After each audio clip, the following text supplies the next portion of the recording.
Hello friends, इस video में हम एक्टिव वॉइस को पैसिव वॉइस में बदलना सीखेंगे और इसमें एक्टिव वॉइस का जो सेंटेंसेस है वो सभी टेंस से लिया गया है।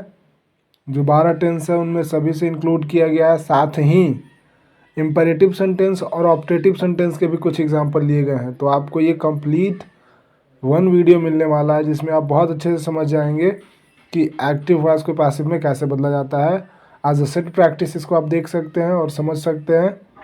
और साथ ही ग्रामर के और रूल्स देखने हो, समझने हो तो चैनल को ज़रूर सब्सक्राइब कर लीजिए, इंग्लिश ग्रामर टीवी। एंड आपको इस पे बहुत सारे अपडेट्स मिलेंगे अलग अलग टॉपिक से, जो 10th 12th और जो कम्पिटिटिव एग्ज़ाम्स हैं उनमें भी आपकी हेल्प करेंगे ये सब वीडियोस। तो स्टार्ट करते हैं। पहला हम क्वेश्चन देखते हैं जो है हमारा, मे गॉड ब्लेस यू। ये जो सेंटेंस है आपको समझ में देख के ही आ गया होगा कि ऑप्टेटिव सेंटेंस है। और ऑप्टेटिव सेंटेंस का जो पैसिव होता है उसके बनने के लिए ज़रूरी है कि जो मे के बाद एक सब्जेक्ट आए, जो कि गॉड यहाँ पे आया हुआ है। ठीक, तो सब्जेक्ट तो आएगा ही सेंटेंस में। ऑब्जेक्ट का होना ज़रूरी है, तभी जा कर के इसका पैसिव बनेगा। मे गॉड ब्लेस अगर बस इतना रहता तो इसका पैसिव नहीं बन सकता था, ऑब्जेक्ट रहना ज़रूरी था। इसमें ऑब्जेक्ट है तो इसका पैसिव बनेगा। तो रूल याद रखिए कि मे आगे ही रहेगा और जो ये ऑब्जेक्ट है अंतिम वाला वो आके सब्जेक्ट बनेगा, मे यू। और ये जो V1 है, V1 वो चेंज हो जाएगा B प्लस V3 में, क्योंकि आपको पता है कि पैसिव में हमेशा जो है मेन वर्ब के थर्ड फॉर्म का यूज़ किया जाता है। ठीक है, तो may you be blessed, be और ब्लेस का V3 ब्लेस्ड, बी ब्लेस्ड। और ये जो सब्जेक्ट है गॉड, ये चला जाएगा by plus subject by God, may you be blessed by God. तो ये आपका सही आंसर हो जाएगा क्वेश्चन नंबर 1 का। सेकंड क्वेश्चन को देखते हैं। The workers are building a bridge. अब हमको ये बताइए टेंस कौन सा है। तो आप बोलेंगे कि प्रेजेंट कॉन्टिन्यूअस टेंस है। ठीक है, प्रेजेंट कॉन्टिन्यूअस है, is am are plus V4। तो is am are plus V4 का जो हम पैसिव बनाते हैं तो याद रखिएगा is am are plus being plus V3 होता है उसका पैसिव। आप इसको एक ट्रिक से याद रख सकते हैं, मेन वर्ब का जो रूप होता है ना, बी के उसी रूप का प्रयोग करके पैसिव बनाया जाता है। तो मेन वर्ब यहाँ चौथे फॉर्म में है, तो बी का चौथा फॉर्म क्या होता है, बीइंग। बी का पहला फॉर्म होता है बी एम आर, दूसरा फॉर्म वाज वेयर, तीसरा फॉर्म बीन, चौथा फॉर्म बीइंग, पांचवा फॉर्म इज। तो हम यहाँ से ये समझते हैं कि ये जब यहाँ पे बिल्डिंग यानी कि मेन वर्ब के चौथे फॉर्म का यूज़ किया है तो हम भी यहाँ पे बी के चौथे फॉर्म का यूज़ करेंगे। और ब्रिज जो ऑब्जेक्ट था वो सब्जेक्ट बनेगा आगे आके, और जो सब्जेक्ट है वो बाय प्लस ऑब्जेक्टिव केस में चला जाएगा अंतिम में। और चूंकि नाउन है तो नाउन में तो सब्जेक्टिव केस हो या ऑब्जेक्टिव केस हो कोई बदलाव होता नहीं है।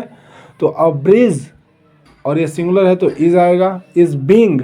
और बिल्ड का होता है V3 built, a bridge is being built by the workers। ठीक है ना, तो ये हमारा आंसर हो गया है।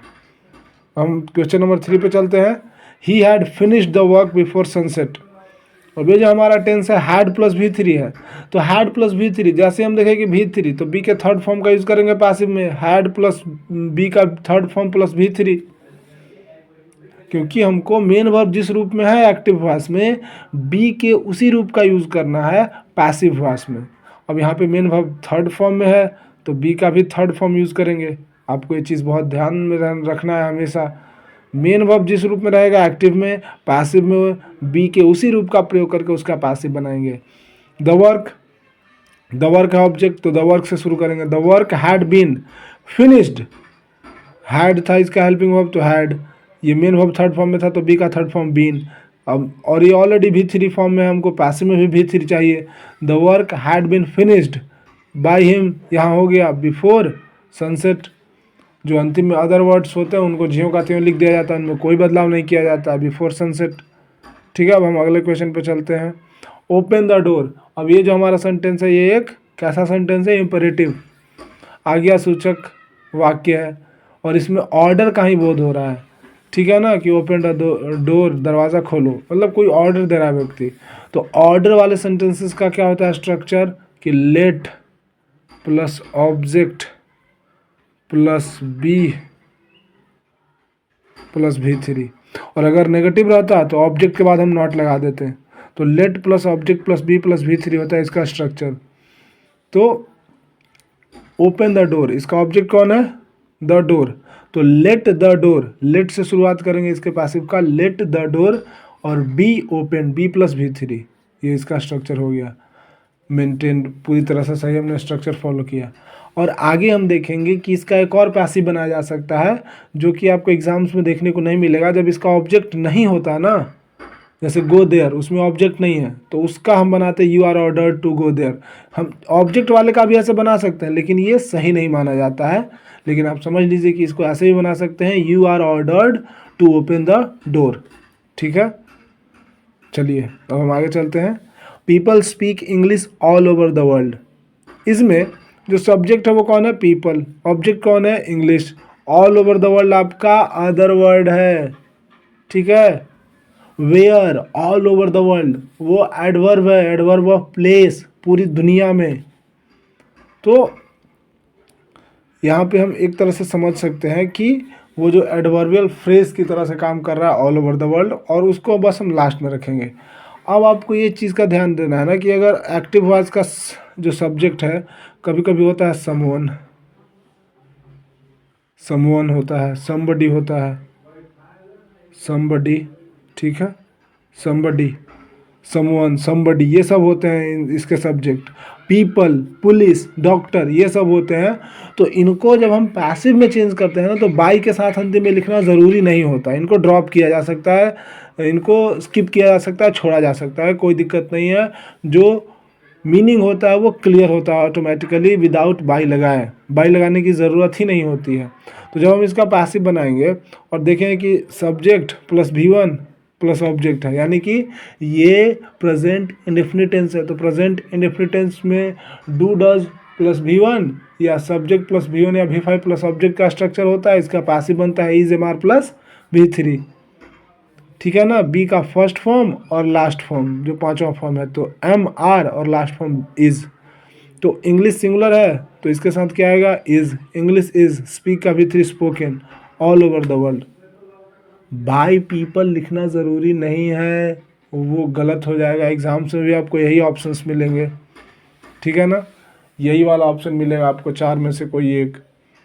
बिहार बोर्ड में अगर कभी कभी बाय पीपल लिख के दे दे तब मैं ये नहीं कर सकता। बिहार बोर्ड में मैंने देखा एक बार बाय समवन लिख के दिए हुए था ऑप्शन में, पूरा का पूरा जो स्ट्रक्चर है वो सही था और बाय समवन अंतिम में लिखे हुए हैं, तो क्या ही कर सकते हैं। हम क्वेश्चन नंबर 6 को देखेंगे। She will have cooked the food by evening. ये आपका फ्यूचर परफेक्ट टेंस। शैल या विल बता रहा है हमको फ्यूचर, हैव बता रहा है परफेक्ट, और V3 मतलब हैव प्लस V3 बता रहा है परफेक्ट, यानी फ्यूचर परफेक्ट। तो फ्यूचर परफेक्ट का जो शैल या will plus have plus V3 का जो पैसिव बनता है वो होता है शैल या will plus have plus been plus V3, ये इसका पैसिव बनता है। तो हमने इसका पैसिव भी ऐसे ही बनाया है। देखिए द फूड, ये इसका ऑब्जेक्ट है the food, the food will have been, ठीक है, द फूड थर्ड पर्सन का है तो will have been, cooked already V3 में तो कुकड बाय हर, ये जो सब्जेक्ट है उसको अंतिम में बाय प्लस ऑब्जेक्टिव केस में ले जाएंगे सब्जेक्ट को। बाय इवनिंग, बाय इवनिंग वो टाइम बता रहा है, फ्यूचर टाइम को डिनोट कर रहा है कि शाम तक खाना बन चुका होगा उसके द्वारा। ठीक है, अब जो बाकी के क्वेश्चंस हैं उसको हम अगले वीडियोस में देखेंगे। और आपके लिए होमवर्क क्या है? आपके लिए होमवर्क है जो क्वेश्चन नंबर 9 है उसको आपको बनाना है। क्वेश्चन नंबर 11, 12, 13, 14, 15 इसको आपको कमेंट करके बताना है इसका पैसिव क्या होगा, क्वेश्चन नंबर के साथ कि 9th का पैसिव ये होगा, 11th का ये होगा, 12th का ये होगा। और ग्रुप में शेयर कीजिए इस वीडियो को, स्टडी ग्रुप में, आप अपने फ्रेंड सर्कल में, रिलेटिव्स में इस वीडियो को सर्कुलेट कीजिए, शेयर कीजिए, ताकि ज़्यादा से ज़्यादा मैं अपने नॉलेज को शेयर कर सकूं। क्योंकि मैंने भी हिंदी मीडियम से ही पढ़ाई किया और मैंने बहुत ही आसान तरीके से, बहुत ही सेल्फ स्टडी वाले टेक्निक का इस्तेमाल करते हुए खुद के इंग्लिश को बेहतर किया है। मैंने कोई ख़ास कोर्स या कोई ऐसा ख़ास स्कूल में मैं नहीं गया हूँ इंग्लिश सीखने के लिए। मैंने भी यूट्यूब से वीडियोस देख के सीखे हैं। तो मेरा भी एक कर्तव्य बनता है कि मैं भी अपने नॉलेज को थोड़ा शेयर करूं, उन स्टूडेंट्स की मदद कर सकूं जो जो ऑनलाइन क्लास में पेड बैच है वो नहीं ले सकते हैं या पेड कोर्स नहीं ले सकते हैं, कम से कम उनको पेड कोर्स वाला कंटेंट मैं प्रोवाइड करवा सकूँ, और यही मेरा मिशन है। So thank you so much. आप इस वीडियो को ज़रूर शेयर कीजिएगा, और अगर कोई भी डाउट हो तो प्लीज़ कमेंट में बताइएगा। जय हिंद, जय भारत।